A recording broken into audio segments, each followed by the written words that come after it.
Have you ever wondered why you can't have the ideal family that you desire? Like you might look over at a friend or you might see someone in passing and it seems like they just have the perfect ideal family. And you wonder, why is it that my family has so much dysfunction? Why can't we get it right? Well, I'll give you 3 basic principles.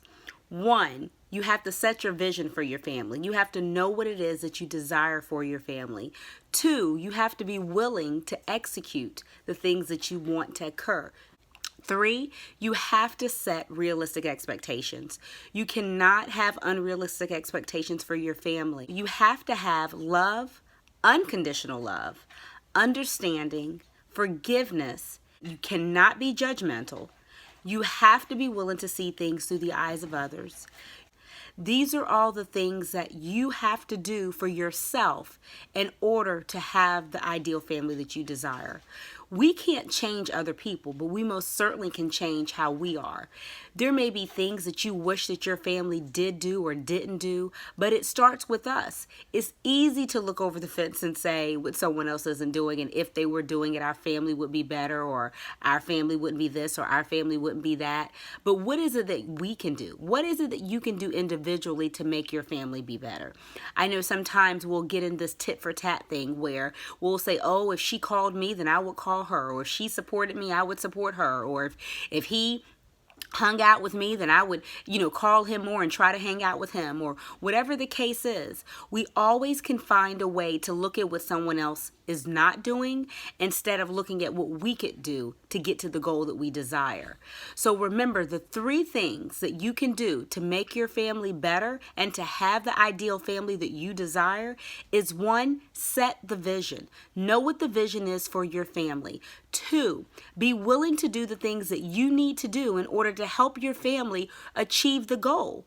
You have to look within you to determine what is it that you can do individually to help bring your family to that place that you need to be brought to. 3, you have to have realistic expectations. You cannot have expectations that are not designed for your family. Each family is different, so what one family is able to do, your family may not be able to do. All different types of things that might be preventing you from being able to do some of the things that you desire. So you have to be willing to set realistic goals and achievable goals. To make a phone call is an achievable goal. To check on someone is an achievable goal. To support someone is an achievable goal. And you may say, well, my family isn't supportive of me. My family isn't loving to me. My family isn't doing this, or my family isn't doing that. But what are you doing? What are you doing to make your family be what you desire? And that's where we get caught up. Sometimes we're caught up into having an unforgiving spirit. We're holding on to the things in the past. Let me tell you, you will never be able to change the past. The past is what it is. It's gone. You can't go back and fix it, but you can move forward and make things better. We walk around with a lack of understanding. We're judgmental at times with our family members. We don't take the opportunity to try to understand them from where they're standing. We often will use our own morals, values, thoughts that help frame how we see that person instead of really getting to know that person, instead of really understanding what they're going through, what their thoughts are. And in those times where they need us the most, being willing to be a support. Not saying, oh, well, they didn't support me, so I'm not going to support them. Doing tit for tat will never bring unity in a family. It will never bring you the joy, the love, the happiness, the peace that you desire for your family. So you have to be willing to look within. We have to all be willing to look within to achieve what we desire to have for our family.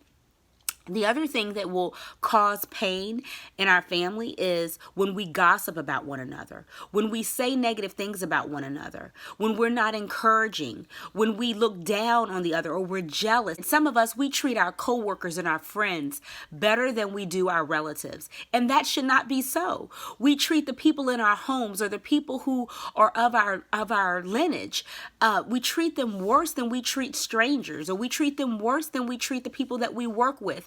And you may say, oh, well, I get paid to treat people nice. Well, no, it's a choice. It's a choice that you make to treat people decent. So why can't we do that for our family? Why can't we support our family? Why can't we be loving for our family? In order for us to have a successful family, we have to be willing to let go of the past. We have to be willing to let go of those things that are holding us in bondage, that's keeping us from producing healthy relationships. We have to accept the fact that the past is what it is. We cannot change it. All we can do is move forward and make the best of what we have. We spend so much time walking around with unresolved issues with our relatives that we miss the bigger picture, the relationship. We are missing out on relationships when we decide to hold on things that we cannot change. All we can do is change ourselves and work harder and better at being the best people that we can possibly be so that we can have the family that we desire. So I want to challenge you today to start today with you. Today, it starts with me. And with it starting with me, I am declaring and decreeing that my family is going to be changed because I'm making a decision to change me. Have an awesome day.